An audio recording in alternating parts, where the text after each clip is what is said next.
Assalamualaikum warahmatullahi wabarakatuh. Kami calon guru penggerak Angkatan 10 Kabupaten Cianjur akan melakukan demonstrasi kontekstual modul 2.3 coaching dalam supervisi akademik. Terdiri dari pengamat atau observer, coach, dan juga coachee. Bersama saya Johansa dari SMP Negeri 1 Sukaluyu dan rekan saya sebelah kanan Nugraha dari SMPN 5 Cikalong Kulon dan rekan saya sebelah kiri Syarif Hidayat dari SDN Sindang Raja 2. Selamat menyaksikan.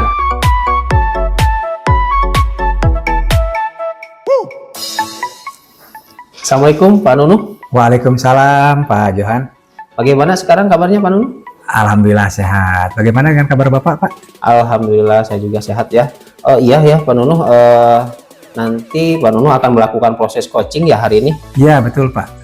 Baik ya, sebelum melakukan proses coaching ada sedikit ya yang saya akan bicarakan dengan Bapak, boleh Pak? Boleh Pak, silakan Pak. Ya nanti pada saat coaching antara coach dan juga coachee akan saya amati ya Pak ya. Iya. Dan akan saya nilai sesuai dengan rubrik penilaian coaching ya, seperti apakah sudah sesuai dengan alur cerita atau belum ya.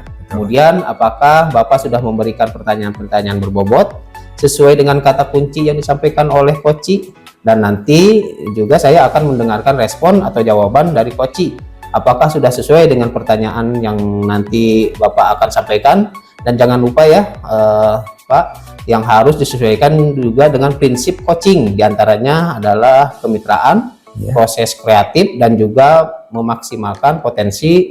Mungkin sebelum dilakukan proses observasi ada sedikit yang akan saya tanyakan, boleh Pak? Ya boleh silakan Pak. Nah, untuk yang pertama, kompetensi apa yang ingin Bapak kembangkan dalam proses coaching hari ini Pak? Oh iya betul Pak. Kompetensi yang ingin saya kembangkan pada coaching kali ini yaitu pastinya tentang kompetensi inti coaching ya Pak ya. Yang pertama tentang kehadiran penuh Pak. Terus yang kedua mendengarkan aktif, dan yang ketiganya mengajukan pertanyaan-pertanyaan berbobot kepada coachee. Oh iya. Itu Pak. Iya. Baik Pak ya, ingin mengembangkan 3 kompetensi itu ya Pak ya. Betul. Yang terdiri dari kehadiran penuh atau present, kemudian yang kedua adalah mendengarkan aktif, dan satu lagi mengajukan pertanyaan-pertanyaan berbobot ya Pak ya. Betul Pak. Di antara ketiga misal Pak ya, kira-kira mana yang lebih spesifik yang akan Bapak kembangkan atau Bapak lakukan Pak? Oke, untuk observasi yang lebih spesifik sih yang ingin saya kembangkan yaitu mendengarkan aktif, terus mengajukan pertanyaan-pertanyaan berbobot kepada coachee. Itu Pak. Oh, jadi 2 ya yang akan Bapak kembangkan ya, yang lebih spesifik yaitu mendengarkan aktif dan mengajukan pertanyaan-pertanyaan berbobot ya. Nah, kira-kira Bapak indikator ketercapaiannya itu apa saja Pak? Untuk indikator pencapaian yang ingin saya dapatkan dari coaching yang akan saya lakukan adalah saya ingin coachee itu mendapatkan sebuah solusi permasalahannya dengan coach tersebut dan dapat tahu cara-cara menyelesaikan permasalahannya. Oh iya, bagus ya. Dengan mengetahui cara-cara atau langkah-langkah seperti itu, jadi Bapak indikator ketercapaiannya pada saat coachee sudah menemukan sendiri solusi dan permasalahannya ya Pak ya. Betul. Baik Bapak, terima kasih atas jawabannya. Silakan Bapak melakukan proses coaching dengan sebaik-baiknya, dan nanti setelah proses coaching itu selesai kita akan ngobrol-ngobrol lagi ya Pak ya. Ya baik Pak. Oke, terima kasih Pak atas arahannya. Pak, bolehkah saya minta waktu sebentar? Boleh Pak, apa yang ingin Bapak ceritakan? Begini Pak, akhir-akhir ini banyak di antara siswa di sekolah kita yang sering tidak hadir. Oh begitu Pak ya. Pihak sekolah sudah berusaha semaksimal mungkin untuk memberikan motivasi kepada siswa tersebut agar tidak sering bolos. Iya betul Pak. Namun sepertinya motivasi dari orang tua masih kurang terlihat ketika ada pemanggilan orang tua ke sekolah. Masalah anak-anak, malah orang tuanya tidak memenuhi undangan tersebut Pak. Oh begitu ya Pak. Tujuan dari perbincangan ini apa yang Bapak inginkan? Saya menginginkan adanya solusi untuk mengatasi kurangnya keterlibatan orang tua siswa dalam pendidikan anak mereka agar tidak menghambat proses pembelajaran.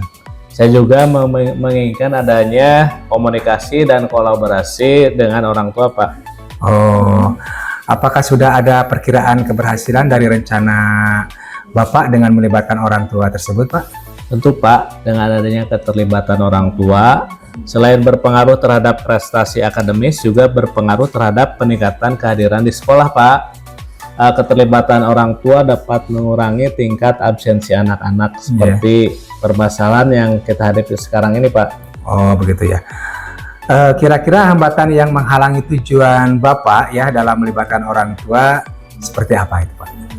Menurut saya ada beberapa hambatan yang menghalangi keterlibatan orang tua dalam pendidikan anak. Di antaranya, Pak, adanya masalah keterbatasan waktu. Terus orang tua dengan jam kerja yang panjang sehingga sulit meluangkan waktu untuk anaknya. Terus kurangnya pengetahuan atau informasi yang cukup tentang pentingnya memotivasi anak dalam proses pembelajaran. Mereka lebih cenderung hanya mengandalkan guru dalam proses pembelajaran. Selain itu, orang tua juga yang tinggal jauh dengan anaknya tentunya kurang juga komunikasi, Pak, untuk memotivasi anak-anaknya. Oh, nah jika hambatan itu menghalangi tujuan Bapak ya, apakah Bapak sudah memiliki opsi atau solusi yang digunakan untuk mengatasinya, Pak? Menurut saya, Pak, solusi yang diterapkan untuk mengatasi hambatan tersebut adalah dengan fleksibilitas waktu dan jadwal. Di mana pihak sekolah menyediakan pertemuan pada berbagai waktu, bisa di malam hari atau di akhir pekan dengan mengakomodasi jadwal orang tua, misalnya dengan video PC untuk pertemuan orang tua siswa dan guru, sehingga orang tua dapat berpartisipasi dari rumah yang jauh atau tempat kerja. Yang kedua, yaitu mengadakan pelatihan dan edukasi untuk orang tua.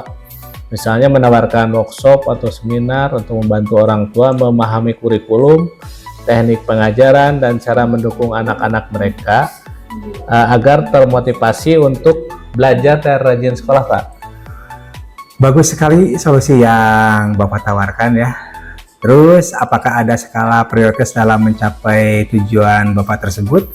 Jadi, skala prioritas untuk mencapai tujuannya yang pertama yaitu peningkatan komunikasi, di mana langkah awalnya membangun komunikasi yang efektif antara sekolah dan orang tua. Betul. Terus, tindakan prioritasnya menggunakan berbagai saluran komunikasi. Terus, langkah yang kedua yaitu fleksibilitas waktu dan jadwal. Langkah yang awal yang saya kerjakan yaitu menyediakan opsi waktu pertemuan yang lebih fleksibel. Betul, Pak. Tindakannya mengadakan pertemuan orang tua di berbagai waktu. Misalnya memanfaatkan teknologi untuk pertemuan virtual dengan orang tua yang tidak bisa hadir secara fisik. Langkah yang ketiga yaitu pelatihan dan edukasi untuk orang tua. Langkah awalnya saya menyediakan kegiatan workshop dan sumber daya edukasi pada orang tua. Tindakan yang akan diprioritaskan yaitu menyelenggarakan workshop tentang cara membantu anak belajar di rumah, membuat panduan yang mudah diakses dalam memotivasi anak agar semangat belajarnya, Pak. Oke, bagus Pak Sarip ya. Nah sekarang jangka waktu yang akan digunakan dalam pencapaian tujuan ini berapa lama? Apakah jangka pendek atau jangka panjang yang dipakai?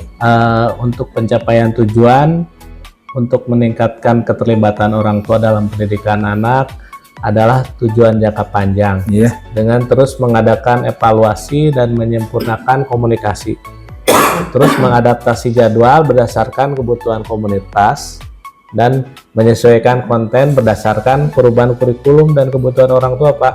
Oke, Pak Sarip. Lalu apa komitmen yang Bapak buat untuk rencana aksi tersebut, Pak?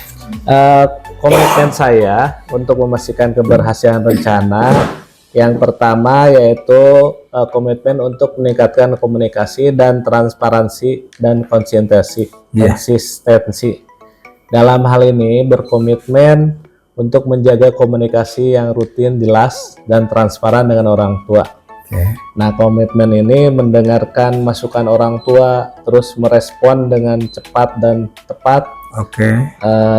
Terus melakukan evaluasi rutin, Pak. Melakukan penyesuaian berdasarkan feedback dari orang tua dan hasil evaluasi. Kemudian berkomitmen untuk mengukur keberhasilan program keterlibatan orang tua melalui survei partisipasi orang tua terus dampaknya pada prestasi dan kesejahteraan anak-anak, Pak. Bagus ya, bagus sekali komitmen yang Bapak buat. Saya setuju dengan komitmen tersebut. Nah, lalu siapa dan apa yang membuat Bapak bertahan dalam menjaga komitmen tersebut, Pak? Jadi komitmen yang tetap bertahan tentunya semua komunitas yang ada di sekolah Ya, dengan tanggung jawab dan tindakannya masing-masing. Hal ini membuat komitmen tetap bertahan, yaitu dengan kepemimpinan yang kuat, ya, terus kebudayaan di sekolah yang mendukung, betul. evaluasi dan penyampaian secara berkala, dan komunikasi yang efektif, Pak. Oke, baik Pak Syarif. Sangat menarik sekali ya Pak Syarif ya. Lalu tindak lanjut yang akan Bapak lakukan setelah ini apa? Tindak lanjutnya yaitu mengevaluasi hasil coaching ini, terus menyusun rencana aksi dengan membuat rencana aksi secara terperinci, Ya, menetapkan tujuan jangka panjang yang spesifik, terukur dan realistis, Pak. Juga mengadakan monitoring dan evaluasi berkelanjutan untuk menilai efektivitas program keberpihakan orang tua, Pak. oke. Wah, bagus sekali Pak ya. Saya sangat mendukung apa yang Bapak rencanakan tadi agar permasalahan kita tentang banyaknya siswa yang tidak hadir di sekolah bisa teratasi, Pak. Semoga setelah perbincangan kita ini, Bapak bisa mengimplementasikan dengan baik untuk bisa meningkatkan keterlibatan orang tua dalam pendidikan secara berkelanjutan. Semangat ya, Pak ya. Terima kasih, Pak, waktunya. Mudah-mudahan rencana saya bisa dilaksanakan dengan baik, lancar, dan mendapatkan hasil yang maksimal. Oke, sama-sama Pak Syarif. Terima kasih, Pak, atas arahannya. Assalamualaikum warahmatullahi wabarakatuh. Waalaikumsalam warahmatullahi wabarakatuh. Assalamualaikum Pak Johan. Waalaikumsalam Pak Nunu. Gimana Pak Nunu kabarnya sekarang? Alhamdulillah sehat. Bagaimana kabar Pak Johan? Alhamdulillah sama Pak Nunu. Saya dalam keadaan sehat sekarang. Oh iya, ini Pak Nunu, bagaimana tadi hasil dari proses coachingnya sudah berjalan dengan lancar? Alhamdulillah Pak, berjalan dengan baik dan lancar. Alhamdulillah ya. Nah, setelah melakukan observasi bersama coach tadi, ada sedikit pertanyaan ya Pak ya, yang Ya. akan saya tanyakan kepada Bapak. Pertanyaan yang pertama, apa saja yang sudah didapatkan pada saat coaching terhadap indikator pencapaian yang diinginkan tadi ya selama coaching? Oke, saya sudah melakukannya dengan alur kita, yaitu dengan menanyakan tujuan, identifikasi, kemudian rencana aksi, dan tanggung jawab. Kemudian saya juga menggali potensi dari coach tersebut untuk menemukan solusi permasalahannya. Oh iya, baik ya. Jadi Bapak sudah berhasil ya melakukan proses coaching sesuai dengan alur Tirta. Nah, saya ada beberapa catatan ya. Tadi sudah berhasil menyampaikan suatu mengidentifikasi permasalahan yang ada dalam coaching. Kemudian Bapak sudah mengarahkan coaching untuk mencari rencana aksi atau tindakan yang akan yang sebaiknya dilakukan, dan juga Bapak sudah berhasil untuk menemukan rasa tanggung jawab yang ada pada diri coaching ya, agar rencana aksi yang akan dilakukannya dapat berjalan dengan baik. Nah, saya juga tadi sudah mendengar percakapan Bapak dengan coaching. Bapak sudah fokus terhadap coaching, artinya di situ Bapak sudah ada present atau kehadiran penuh. Kemudian Bapak sudah mendengarkan aktif, dan tentunya Bapak tadi sudah mengajukan pertanyaan-pertanyaan berbobot ya Pak ya, sesuai dengan kata kunci yang disampaikan oleh coach ya. Luar biasa apa yang sudah Bapak lakukan untuk proses coaching hari ini. Mudah-mudahan Bapak sukses ke depannya dan diberi kemudahan lagi dalam kegiatan coaching berikutnya. Oh iya, satu lagi apa ya? Ya, boleh Pak. Nah, untuk kedepannya kompetensi apa yang ingin dikembangkan berdasarkan hasil melakukan coaching tadi, Pak? Kompetensi yang ingin saya kembangkan itu, saya ingin mendalami, memahami alur Tirta lagi untuk melakukan coaching, supaya coaching selanjutnya menjadi lebih baik lagi, Pak. Oh, baik ya, luar biasa ya Bapak. Jadi Bapak akan mendalami lagi alur Tirtanya supaya lebih baik ya ke depannya ya. Baik Bapak, terima kasih sudah melakukan sesi tanya jawab ini, sudah melakukan observasi menggunakan proses coaching dengan alur Tirta. Saya akhiri sampai di sini. Terima kasih atas kesempatannya. Wassalamualaikum warahmatullahi wabarakatuh. Waalaikumsalam warahmatullahi wabarakatuh. Terima kasih Pak. Ya, sama-sama.